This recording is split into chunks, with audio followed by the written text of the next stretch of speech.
मैंने सुना है कि एक युवक विश्वविद्यालय की अपनी पढ़ाई पूरी करके घर लौटा है। अब उसके सामने जीवन जीने के सपने हैं। वो सुनिश्चित करना चाहता है कि मैं जीवन में क्या करूंगा। तो वो पेपर और पेन उठाता है और लिखना शुरू कर देता है कि मुझे अपने जीवन में क्या क्या हासिल करना है।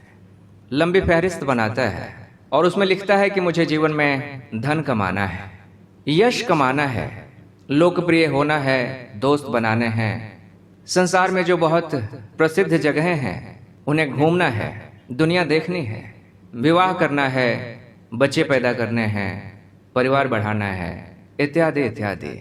लंबी लिस्ट बनाता है और उस लिस्ट के ऊपर कई दिनों तक वो सोच विचार करता है।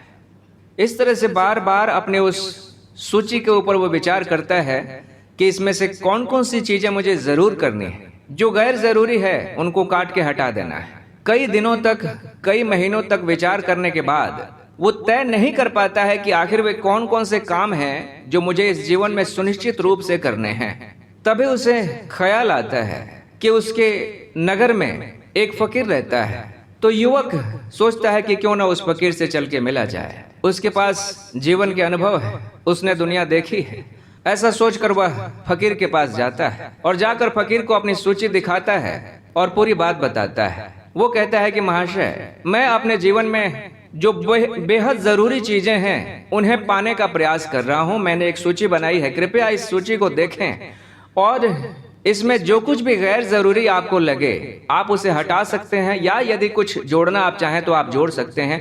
कृपया मेरा मार्गदर्शन करें कि मेरे जीवन में मेरे लिए क्या पाने योग्य है। फकीर उस सूची को देखता है, फिर कलम उठाता है और पूरी लिस्ट को काट देता है और उस पेपर के सबसे ऊपर वो लिखता है पीस ऑफ माइंड, मन की शांति। फकीर ने कहा कि तुम जिंदगी में और कुछ पाओ ना पाओ कोई फर्क नहीं पड़ता, बहुत फर्क नहीं पड़ता यदि तुम धन न पाओ, बहुत फर्क नहीं पड़ता यदि तुम दुनिया न घूमो, बहुत फर्क नहीं पड़ता यदि तुम विवाह न करो, बच्चे न करो, मित्र न बनाओ, शोहरत न कमाओ, किंतु यदि जीवन में तुम मन की शांति को पाने से चूक गए तो समझ लेना कि तुम सदा सदा के लिए चूक गए। जीवन की जो सबसे महत्वपूर्ण बात है, जो सबसे बड़ी उपलब्धि हो सकती थी, समझना कि तुम उसी से चूक गए। युवक को फकीर की बात कितनी समझ आई पता नहीं, किंतु मैं अपने जीवन अनुभव से आपको यह कहना चाहता हूं कि मनुष्य के जीवन में यदि कोई बात सबसे महत्वपूर्ण है तो वो हमारे मन की शांति है। जीवन में सबसे बड़ी यदि कोई उपलब्धि है तो वो हमारे मन की शांति है।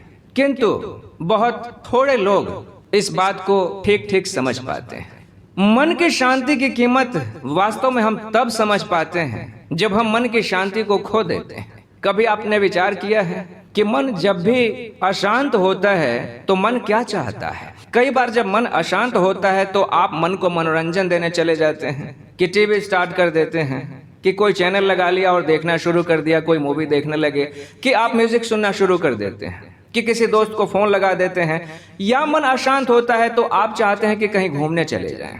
कुछ न कुछ उपाय आप करते हैं, लेकिन मन की हर अशांति के पीछे मन की एक ही अभिलाषा होती है, एक ही चाहत होती है, और वो चाहत है शांत हो जाने की चाहत। मन जब भी अशांत हुआ है तो एक ही चीज चाहता है कि मैं शांत हो जाऊं। मन शांत हो जाना चाहता है, अशांत मन इसके अतिरिक्त और कुछ भी नहीं चाहता है।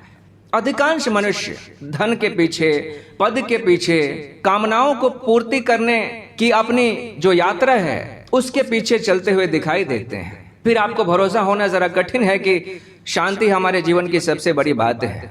लेकिन आप जरा विचार करके देखें कि हर मनुष्य जीवन में जो कुछ भी कर रहा है उसके पीछे एक अभिलाषा जरूर उसकी होती है, और वो है खुशी पाने की चाहत। वो चाहे अच्छे काम कर रहा हो, चाहे बुरे काम कर रहा हो, वो चाहे दुनिया घूम रहा हो, चाहे वो दोस्त बना रहा हो, विवाह कर रहा हो, बच्चे पैदा कर रहा हो, चाहे वो धन इकट्ठा कर रहा हो, हर मनुष्य खुशी जरूर चाहता है।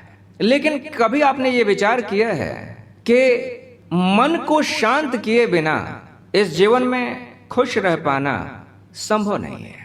किसी तरह का सुख यदि आपको प्राप्त करना है जीवन से, तो सबसे पहली जो शर्त होती है उसकी, वो ये है कि आपका चित्त शांत हो, आपका मन शांत हो। यदि मन शांत न हो तो आप अपना आज का ब्रेकफास्ट भी ठीक से एंजॉय नहीं कर पाएंगे।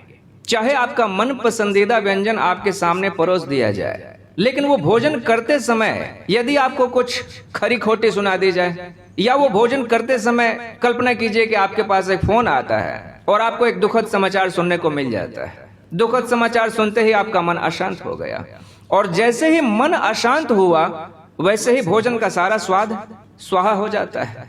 चाहे आप कितनी ही सुंदर जगह का भ्रमण करने गए हैं, लेकिन यदि आपको वहां पे कोई दुखद समाचार सुनने को मिल जाए जिससे कि मन अशांत हो जाए, तो आप उस खूबसूरत जगह का, उस नजारे का लुत्फ नहीं ले पाएंगे। यानी खुश होने के लिए, किसी भी तरह के सुख को भोगने के लिए जो सबसे पहली शर्त है वो है हमारे मन की शांति। यदि मन शांत नहीं है तो दुनिया का सारा सुख भी यदि आपके सामने रख दिया जाए तो आप उसका आनंद नहीं ले पाएंगे। आज अमेरिका दुनिया का सबसे समृद्ध मुल्क है, लेकिन अमेरिका में जो स्थिति है लोगों की, उससे हम परिचित हैं। आप जानते हैं कि अमेरिका में जितनी शादियां होती हैं उनमें से 50% शादियां 4 साल के भीतर ही तलाक में बदल जाती हैं। मैंने सुना है, एक डॉक्टर बता रहे थे कि अमेरिका के करीब करीब 70 से 80% आबादी जो है वो सोने के लिए स्लीपिंग पिल्स का सहारा लेती है। बिना नींद की गोलियों के उन्हें नींद ही नहीं आ रही है। सोचने वाली बात है कि दुनिया का सबसे समृद्ध मुल्क है, दुनिया का सबसे, और वहां के लोगों की ये स्थिति है कि उन्हें सोने के लिए नींद की गोलियां लेनी पड़ती हैं। बात क्या है? बात इतनी सी है कि मन शांत नहीं है। मन यदि शांत नहीं है तो आपको अच्छी नींद आ ही नहीं सकती। यह बात असंभव है। कृष्ण ने गीता में कहा, अशांतस्य कुतः सुखम। जो अशांत है, जिसका चित्त उद्विग्न है, उसके जीवन में किसी प्रकार का सुख हो नहीं सकता। लेकिन देखने वाली बात यह है कि क्या मन की शांति की, इस बहुमूल्य उपलब्धि की कभी हम कीमत समझ पाते हैं? ठीक ठीक। आप सर्वाधिक खुश तब महसूस करते हैं जब आपका मन बहुत बहुत शांत रहता है। जब भी आपका मन बहुत शांत होता है किसी भी कारण से, तब आप अपने भीतर अच्छा अनुभव करते हैं। लेकिन जैसे ही मन अशांत हुआ वैसे ही आप अच्छा अनुभव नहीं करते। मन के अशांत होते ही दुख की कथा शुरू हो जाती है। तो यदि हम सुख और दुख की परिभाषा दूसरे ढंग से देना चाहें तो हम ये कह सकते हैं कि मन की शांति में ही सुख है और मन की अशांति में ही दुख है।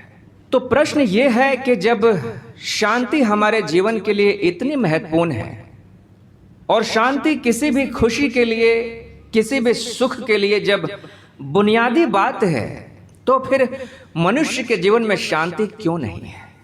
पूरे पृथ्वी को आप देखेंगे, 8 अरब लोग हैं इस पृथ्वी पर, लेकिन 8 अरब लोगों में यदि आप ढूंढने चले जाएं शांत लोग तो बहुत थोड़े मिलेंगे। मनुष्य के जीवन में शांति न होने का कारण क्या है? उसका बहुत सीधा साधा कारण है। मनुष्य अपने जीवन में वही हासिल करता है जिसे वो प्राथमिकता के तौर पे देखता है। आज यदि मनुष्य के जीवन में शांति नहीं है तो उसका कारण बस इतना है कि हम शांति को अपने जीवन की प्राथमिकता कभी बनाते ही नहीं हैं। हम शांति की कीमत पर जीवन में अन्य दूसरी चीजें पाने की इच्छा रखते हैं। हम धन की इच्छा रखते हैं, और धन पाने के लिए यदि हमें अशांत भी होना पड़े तो हम अशांत होने को राजी हैं। यदि धन पाने के लिए हमें अपने मन की शांति खो देनी पड़े तो हम मन की शांति को खोने को तैयार हैं। धन के लिए मन की शांति को खोने को तैयार है। ऊंचे पद पे पहुंचने के लिए यदि हमें अपने मन की शांति को खो देना है तो हम उसे खोने को तैयार हैं, क्योंकि ऊंचा पद हमें इतना प्रिय है कि शांति जैसी चीज की हम महत्व ही नहीं समझते। हर मनुष्य किसी न किसी कामना के पीछे चल रहा है। कोई न कोई इच्छा हर मनुष्य के भीतर है, लेकिन क्या आपने कभी इच्छाओं का मनोविज्ञान समझने की कोशिश की है? हर इच्छा जो आपके भीतर उठती है वो आपको संसार की तरफ दौड़ाती है। हर इच्छा बाहर एक विषय दिखाती है, एक वस्तु दिखाती है और आपसे निवेदन करती है कि उस वस्तु के पीछे दौड़ो, क्योंकि उस वस्तु को पा लेने से तुम्हें सुख मिलेगा। और आप दौड़ना शुरू कर देते हैं। सामने विषय है, मन में इच्छा है, इच्छा प्रेरित कर रही है कि विषय के पीछे दौड़ो, विषय को प्राप्त करो, और जैसे ही विषय तुम्हें प्राप्त हो जाएगा तुम्हारे जीवन में सुख बरसने लगेगा। हर मनुष्य इसी बुनियादी भ्रांति में जीता है कि यदि मुझे विषय का संग साथ मिल जाए तो मेरे जीवन में शांति आ जाएगी और सुख आ जाएगा, किंतु ऐसा है नहीं। इच्छा का मनोविज्ञान ये है कि इच्छा हमारे शांत चित्त पे उठा हुआ विक्षोभ है। इच्छा हमारे शांत चित्त पे उठी हुई लहर है। वो हमारे चित्त का रोग है। वो हमारे चित्त की स्वाभाविक स्थिति से भटक जाने का नाम है। इच्छा का अर्थ ही है कि आप जहां थे वहां से आप कहीं सरक गए हैं, कि मन अब डवांडोल हो गया है, कि मन में विक्षेप आ गया है।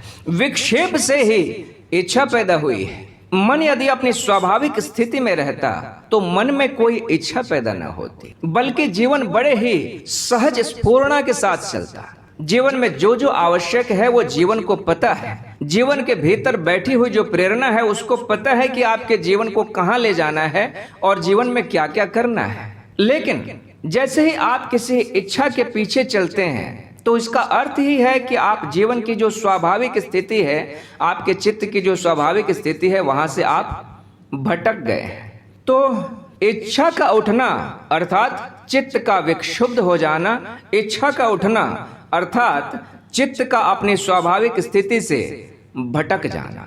तो इच्छा ये कहती है कि मुझे शांत होना है, और इच्छा को शांत करने का हमें एक ही तरीका दिखाई देता है। हम समझते हैं कि इच्छा जिस वस्तु की मांग कर रही है, यदि वो वस्तु दे दी जाए तो इच्छा शांत हो जाएगी। और इसी भ्रांति में ये सारा संसार जी रहा है कि इच्छा उठी है, किसी वस्तु की मांग कर रही है, वस्तु दे दो तो इच्छा शांत हो जाएगी। लेकिन देखने वाली बात तो ये है कि आपके चित्त में एक ही इच्छा नहीं है। इच्छाओं का मनोविज्ञान ये है कि एक इच्छा जैसे ही शांत होती है वैसे ही वहां से दूसरी इच्छा उत्पन्न हो जाती है। एक इच्छा को आप पूरा करते हैं तो उस पूर्ति करने की क्रिया में ही वहां से एक दूसरी इच्छा उत्पन्न हो जाती है। इच्छाएं अग्नि की तरह है, जितना ही आप उसमें घी डालते हैं अग्नि उतनी ही प्रचंड होती है। इच्छाओं को पूरा करने के पीछे जो भी दौड़ा है उसका अनुभव यही है कि इच्छाओं को आप जितना ही पूरा करने का प्रयास करते हैं, इच्छाएं उतनी ही प्रबल होती हैं, उतनी ही प्रचंड होती हैं। तो इच्छाओं को पूरा कर करके तो आप चित्त को कभी शांत नहीं कर पाएंगे, ये एक असंभव कृत्य है। तो अब दूसरा ढंग क्या है चित्त को शांत करने का? दूसरा ढंग ये है कि आप इच्छाओं की मूल प्रेरणा को समझने का प्रयास करें। चित्त में यदि इच्छा उठी है तो वो क्या चाहती है? मान लीजिए मैं कहता हूं कि आपके पास, आपके भीतर धन पाने की इच्छा उठी है, तो आप उस इच्छा से पूछ के देखिए कि कितना धन मिल जाएगा तो शांत हो जाएगी। 5 लाख पे शांत हो जाएगी, 10 लाख पे शांत हो जाएगी, 10 करोड़ पे शांत हो जाएगी। आप पाएंगे कि पहल जो इच्छा उठती है ना, वो थोड़े के लिए होती है। अभी अगर अपने भीतर टटोलेंगे तो मन कहेगा कि 5 लाख पर्याप्त होंगे। यदि 5 लाख मिल जाएं तो जीवन बढ़िया हो जाएगा। लेकिन आप देखेंगे कि जिस दिन 5 लाख वाले स्थिति में आप पहुंच गए, यानी जिस दिन आपके पास 5 लाख आ गए, उस दिन मन की इच्छा और बलवती हो गई है। 5 लाख पाते ही अब भीतर हो सकता है कि 5 करोड़ की इच्छा उठाई है। वो 5 लाख आपकी इच्छा के लिए ईंधन बन गए हैं। वो इच्छा मरी नहीं है, वो इच्छा और बलवान हो गई है। अब वो कहते हैं कि 5 करोड़ मिले तब कुछ बात बने, 5 लाख थोड़े लगते हैं। जो मिल जाता है वो अक्सर ही थोड़ा लगता है। मिल गया उसकी कीमत ही समाप्त हो जाती है। हमेशा वो मूल्यवान है जो कि नहीं मिला है, जो कि पहुंच से बाहर है। इच्छा उसके पीछे जाना चाहती है। जिस दिन 5 करोड़ मिल गया उस दिन मन से पूछ कर देखिए कि अब क्या ख्याल है, अब ठहर जाएं, अब रुक जाएं। तो मन कहेगा कि नहीं, अभी कैसे, 5 करोड़ तो क्या है 5 करोड़। संसार में ऐसे लोग हैं जिनके पास 5 अरब है, 5 खरब है, तो 5 करोड़ पे कैसे रुका जा सकता है? और चाहिए, और आगे की इच्छा आपके सामने प्रकट होगी। यानी हर इच्छा का जब आप विश्लेषण करेंगे तो इच्छा और अधिक और अधिक और अधिक की मांग करती है। और ये और अधिक जो है उसकी सीमा क्या है? जब आप मन को टटोलना शुरू करेंगे तो आप पाएंगे कि उस और अधिक की कोई सीमा ही नहीं है। कितना धन चाहिए? कोई सीमा नहीं है। कितना ऊंचा पद चाहिए? कोई सीमा नहीं है। एक पद पे व्यक्ति पहुंचता है और उस पद पे पहुंचते ही उसके भीतर अभिलाषा होती है कि अब इससे जो ऊंचा पद है वो मिले तो बात बने। पद मिलते ही उस पद से मिलने वाली संतुष्टि भी समाप्त हो जाती है। तुरंत उसके आगे वाले ऊंचे वाले पद की इच्छा आपके भीतर प्रकट होने लगती है। अर्थात इच्छाओं का विज्ञान ये है कि इच्छा हमेशा ही और अधिक और अधिक और अधिक की मांग करती है। इच्छा हमेशा ही और विराट और विशाल की मांग करती है। तो अंततः आपकी इच्छा जो चाहती है वो पता है क्या है? वो असीम है। आपकी हर इच्छा असीम की चाहत कर रही है। आपकी हर इच्छा कुछ ऐसा पा लेना चाहती है जिसका कोई अंत नहीं है, जिसकी कोई सीमा नहीं है, जिसके ऊपर कोई सरहद नहीं है। पुराने जमाने में चक्रवर्ती सम्राट हुआ करते थे, तो उनकी एक ही इच्छा होती थी कि मैं इस पूरी दुनिया का सम्राट बन जाऊं। जितनी दुनिया पता है उस सारी दुनिया पे मेरा राज हो। अब गनीमत यह है कि उस समय धरती से बाहर की किसी दुनिया का हमें पता ही नहीं था, उन राजाओं को पता ही नहीं था।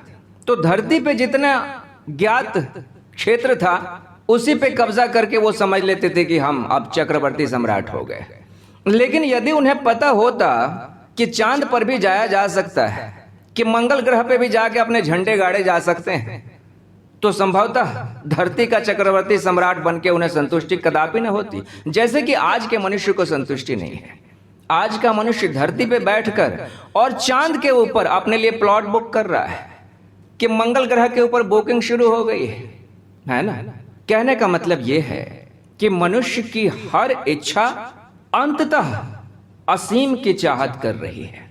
हर इच्छा चाहती है कि मुझे कुछ ऐसा चाहिए जिसकी कोई सीमा ना हो, जो सबसे बड़ा हो, जो सबसे सुंदर हो, जो सबसे ऊंचा हो। ऐसा मुझे कुछ चाहिए।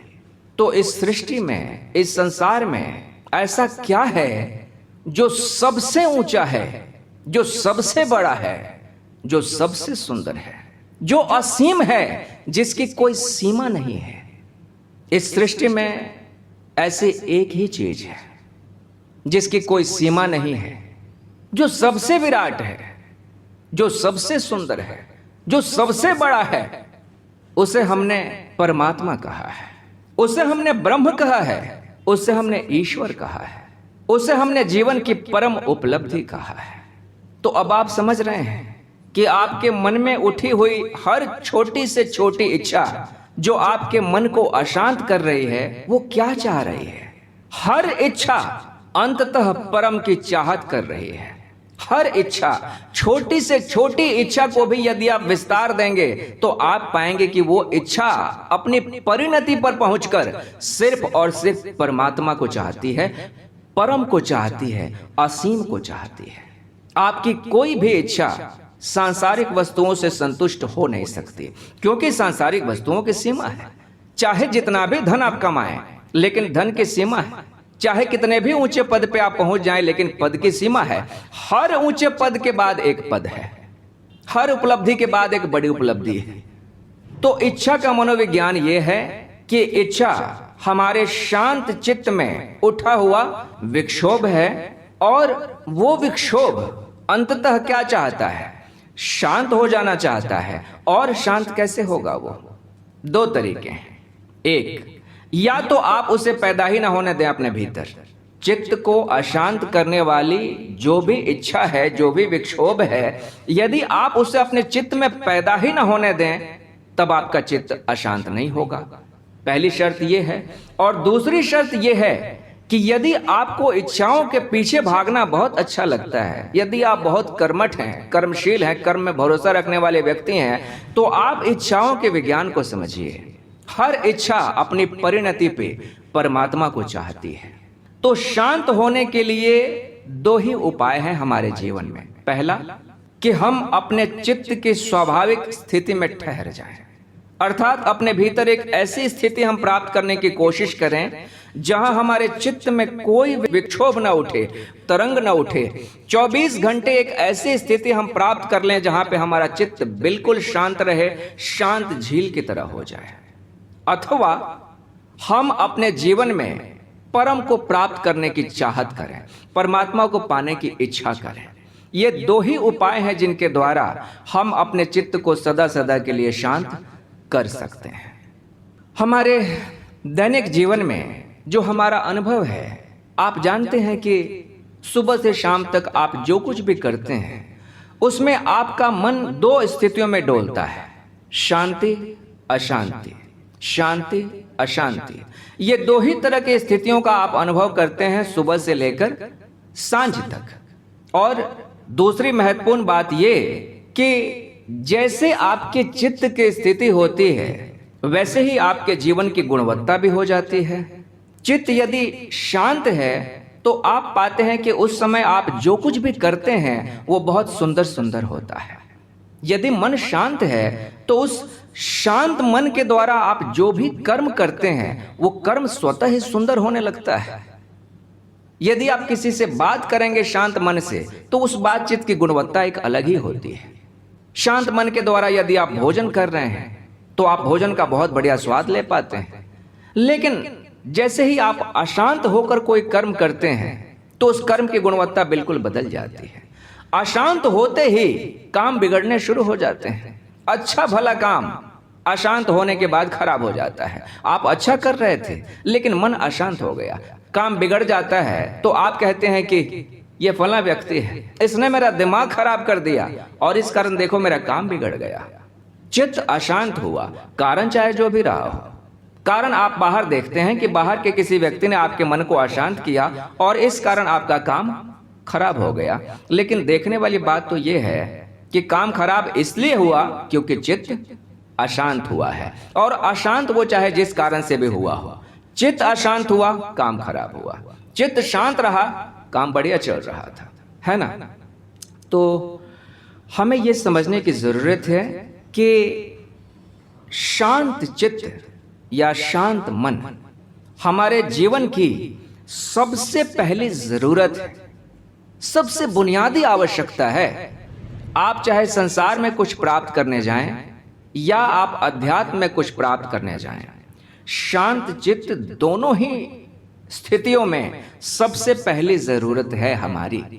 जैसे आप अध्यात्म के क्षेत्र में यदि आप आगे बढ़ रहे हैं और आपको यह है कि मुझे अपने जीवन में कुछ गहन की तलाश करनी है, वो जो हमारे भीतर रहस्यमय बैठा है मुझे उसके विषय में जानना है, मुझे उसकी कोई झलक पानी है, तो वो झलक आपको कैसे मिलेगी? उस झलक को पाने का क्या उपाय है? आप इस फिराक में रहते हैं कि मुझे कोई ऐसी तरकीब मिल जाए, कोई ऐसी ध्यान विधि मिल जाए, चाहे तंत्र के द्वारा या बुद्धिज्म के द्वारा या किसी गुरु महाराज के द्वारा कोई क्रिया योग हो जाए, कुछ ऐसा हो जाए जिससे कि मैं फटाफट 2-4 महीने में अपने भीतर ईश्वर के दर्शन कर लूं। लेकिन नहीं, ऐसा होता नहीं है। आपके जीवन में जो भी अनुभूति उतरती है वो आपके मन के सतह पर ही उतरती है, और मन की सतह जितनी शांत होती है आपकी अनुभूति भी उतनी सच्ची होती है और उतनी प्रगाढ़ होती है। ईश्वर या परमात्मा जिसे हम कहते हैं ना, उसको अनुभव करने के लिए शांत हो जाना सबसे पहली शर्त है। यदि आपको शांत होने की कला नहीं आई तो भूल जाइए, ईश्वर को पाना, ईश्वर को जानना आपके वश की बात नहीं है। कल एक महाशय ने मुझे फोन किया और उन्होंने बताना शुरू किया कि पिछले 20 वर्षों से वो अनेक गुरुओं को सुनते आए हैं, ढेर सारे गुरुओं के उन्होंने नाम लिए और उन्होंने अंत में ये कहा कि मैं हर जगह से असंतुष्ट हूं। कहीं से मुझे ये ठीक ठीक पता नहीं चल पाया कि ईश्वर होता है कि नहीं होता है। किसी गुरु की बात से मैं संतुष्ट नहीं हूं। और उनकी मन स्थिति ये थी कि जब वो बोलना शुरू कर देते थे तो फिर वो चुप होने का नाम ही नहीं लेते थे। 5 मिनट तक वो कंटिन्यूअस बोले चले जाते थे।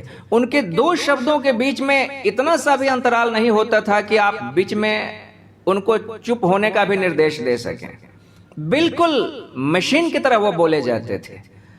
मैंने उनको अंत में कहा कि देखिए, आप जितने गुरुओं का नाम गिना रहे हैं, ये दोष उन गुरुओं का नहीं है, ये भ्रांति आपकी है। आपको ये भ्रम पकड़ गया है कि दुनिया का कोई गुरु आपको ईश्वर के बारे में स्पष्ट संकेत दे देगा, कि आपको ठीक ठीक बता देगा कि ईश्वर होता है कि नहीं होता है। इस भ्रांति से आप बाहर निकलिए। सबसे पहले तो आप चुप होना सीखिए। ये जो इतना ज्यादा आप बोलते हैं ना, आपके बोलने से ही पता चल रहा है कि आपका चित्त भ्रमित है। आप इतना ज्यादा बोलते हैं कि आप ईश्वर को बोलने का मौका ही नहीं दे रहे हैं। मैंने उनसे कहा कि ईश्वर कहां नहीं है, कब नहीं है और कब नहीं था, वो हर कहीं से बोल रहा है। लेकिन आप सुनने को तैयार हो तब तो आप उसे सुन पाएंगे। आप खुद ही बड़बड़ाए चले जा रहे हैं, आप खुद ही बोले चले जा रहे हैं, तो ईश्वर को आप सुन कैसे पाएंगे? ईश्वर को सुनने के लिए हमें चुप होने की कला आनी चाहिए, हमें शांत होने की कला आनी चाहिए। जीवन की जो गहन से गहन अनुभूति है, उसे प्राप्त करने के लिए सबसे पहली शर्त है हमारे भीतर की शांति। जितने अधिक आप शांत होते हैं, उतने ही अधिक आप संवेदनशील होते हैं, सेंसिटिव होते हैं। और ईश्वर गहन संवेदनशीलता के क्षण में ही जाना जा सकता है। सिर्फ संवेदनशील लोग उसे जान पाए हैं, अशांत मनुष्यों ने तो उसे कभी भी नहीं जाना है। तो मैंने आपसे ये कहने का प्रयास किया कि शांति हमारे जीवन की बुनियादी शर्त है, शांति हमारे जीवन की सबसे पहली जरूरत है। यदि आप शांत नहीं हैं तो आप जीवन का कोई भी सुख भोग नहीं पाएंगे। यदि आप शांत नहीं हैं तो आप किसी भी कर्म को ठीक ढंग से कर नहीं पाएंगे, और यदि आप शांत नहीं हैं तो अपने भीतर किसी भी तरह के आध्यात्मिक अनुभव को भी आप प्राप्त नहीं कर पाएंगे। तो शांत हम क्यों नहीं हैं? शांत हम बस एक ही कारण से नहीं हैं, क्योंकि हमने शांत होने को अपने जीवन की प्राथमिकता नहीं बनाई है। कभी भी हमने ये तय नहीं किया है सुबह उठकर कि आज पूरे दिन मुझे शांत रहना है, चाहे जो कुछ भी हो जाए, चाहे इस दुनिया में कुछ भी हो जाए, मुझे हर स्थिति में अपने को शांत बना के रखना है। चाहे मेरा बिजनेस में कितना ही नुकसान हो जाए, चाहे मुझे कोई गाली देके चला जाए, चाहे कुछ भी हो जाए, चाहे मेरा मान हो, चाहे मेरा अपमान हो जाए, लेकिन किसी भी स्थिति में मैं अपने मन की शांति को नहीं खोऊंगा। इस तरह की बात जब तक आप अपने जीवन में नहीं लाएंगे, तब तक आप सच्ची शांति का अनुभव अपने जीवन में कर ही नहीं पाएंगे। शांति जब तक आपके जीवन की प्राथमिकता नहीं बनेगी, तब तक आप सच्ची शांति का अनुभव कभी कर नहीं पाएंगे। तो आज मैं आपको एक सूत्र देने जा रहा हूं। सूत्र यह है कि मेरे मन की शांति मेरा अपना चुनाव है। मेरे मन की शांति मेरा अपना चुनाव है। परिस्थितियां मेरे अनुकूल या प्रतिकूल हो सकती हैं, लेकिन किसी भी परिस्थिति में अपने मन की शांति को बनाए रखने का विकल्प हमेशा ही मेरे पास रहता है। परिस्थितियां बाहर होती हैं, लेकिन शांति भीतर होती है। परिस्थितियां मुझे इसीलिए अशांत कर जाती हैं क्योंकि मैं परिस्थितियों को ये परमिशन देता हूं कि मुझे अशांत करो। यदि मैं ये तय कर लूं कि मुझे हर परिस्थिति में शांत रहना है, तो यह बात असंभव नहीं है। बात बस मेरे चुनाव की है, बात बस मेरे डिसीजन की है। मैं अशांत हो जाना चाहता हूं, इसलिए परिस्थिति मुझे अशांत कर जाती है। मैं अशांत हो जाना चाहता हूं, इसलिए लोग मुझे अशांत कर देते हैं। यदि मैं ये तय कर लूं कि मेरे मन की शांति मेरी अपनी संपदा है, मेरी अपनी संपत्ति है, किसी और की मूर्खता के कारण मैं उस संपदा को नष्ट नहीं होने दूंगा। किसी भी परिस्थिति के कारण मैं अपने भीतर की शांति को छिन्न भिन्न नहीं होने दूंगा। यदि मैं ये निर्णय ले लूं तो कोई भी व्यक्ति, कोई भी परिस्थिति मेरे मन की शांति को भंग नहीं कर पाएंगे। अब तक ये नहीं हुआ है क्योंकि इस तरह का कोई निर्णय आपने अपने जीवन में लिया ही नहीं है। कभी भी सुबह उठ के आपने ये तय नहीं किया है कि आज पूरे दिन मुझे शांत रहना है। आपने कभी नहीं किया है। इस तरह का संकल्प आप कभी लेते ही नहीं हैं। आप दूसरे तरह के संकल्प लेते हैं कि आज पूरे दिन मुझे कहां कहां पहुंचना है, कितने टारगेट्स पूरे करने हैं, कितने घंटे काम करना है, कहां कहां इन्वेस्ट करना है, कितनी मनी मुझे आज कमा लेनी है। इस तरह के टारगेट्स हम बनाते हैं, सुबह उठ के इसी तरह का संकल्प करते हैं, लेकिन मन की शांति को बनाए रखने का संकल्प हम कभी लेते ही नहीं हैं। और इस कारण से छोटी छोटी परिस्थितियां, साधारण लोग आप पाएंगे कि आपको अशांत कर देते हैं। आप रिमोट कंट्रोल से चलने वाली मशीन जैसे हो गए हैं। बाहर कोई भी व्यक्ति जरा सी हरकत की, एक छोटा सा शब्द उसने बोला है और आपका मन अशांत हो गया है। एक शब्द आपके मन की पूरी शांति को छिन्न भिन्न कर देता है। ये कैसे हो गया? ये इसीलिए हो गया क्योंकि आपने उस व्यक्ति को, उस शब्द को इतनी शक्ति दे दी, ये अधिकार दे दिया कि तुम मेरे मन की शांति को छिन्न भिन्न कर दो। परिस्थितियों के सामने अपने को स्थिर रखने का आपने कभी अभ्यास ही नहीं किया है। मन की शांति को पहली प्राथमिकता बनाकर आप कभी चले ही नहीं हैं। इस कारण से छोटी मोटी परिस्थितियां, छोटे मोटे लोग आपको अशांत करते रहते हैं। तो आज मैं जो सूत्र दे रहा हूं, मैं चाहता हूं कि इस सूत्र के ऊपर आज पूरे दिन आप काम करें। सूत्र यही है कि मेरे मन की शांति मेरा अपना चुनाव है, मेरा अपना डिसीजन है। परिस्थितियां बाहर हैं, लोग बाहर हैं, लेकिन शांति भीतर है। परिस्थितियां मेरी अपनी नहीं है, लोग भी मेरे अपने नहीं हैं, लेकिन मेरे मन की शांति तो मेरी अपनी चीज है ना। वो मेरी अपनी जरूरत है, वो मेरे भीतर की सबसे अच्छी गुणवत्ता है। उसे मैं किसी भी कारण से नहीं खो सकता। ये निर्णय आज आप पूरा दिन लेकर और जिएंगे, ऐसी मेरी अभिलाषा है, ऐसा मेरा आपसे निवेदन है। ये आपका होमवर्क है आज के लिए कि आज पूरे दिन, सिर्फ एक दिन के लिए अभ्यास करके आप देखिए। एक दिन के अभ्यास का जो अनुभव होगा वो आज सांझ आप मुझे बताएंगे। आप ग्रुप में लिखकर बताएंगे या फिर बोलकर बताएंगे कि आज पूरे दिन मैंने हर परिस्थिति में शांत रहने का अभ्यास किया। मैंने परिस्थिति को ज्यादा मूल्य नहीं दिया, मैंने लोगों को और उनकी बातों को ज्यादा मूल्य नहीं दिया, बल्कि अपने मन की शांति को मैंने ज्यादा मूल्य दिया। कि परिस्थितियां तो मेरे बाहर बदली, कई बार विपरीत परिस्थितियां भी मेरे सामने आईं, लेकिन मैं सावधान था, मैं सतर्क था कि इस परिस्थिति के कारण मेरे मन की शांति न भंग हो जाए। ऐसा अभ्यास आज पूरे दिन आप करें। यह अभ्यास करें कि सामने से आने वाला व्यक्ति चाहे कुछ भी बोल रहा हो, वो चाहे जैसा भी बर्ताव आपके साथ करता हो, लेकिन आप अपने मन की शांति न खोएं। जो भी उचित हो उसके साथ करना वो आप करें, लेकिन मन की शांति को खोए बिना उत्तर देते हुए सतर्क रहें कि कहीं मैं अपने मन की शांति को खो तो नहीं रहा हूं। बोलते हुए आप सतर्क रहें कि कहीं मैं अपने मन की शांति को खो तो नहीं रहा हूं।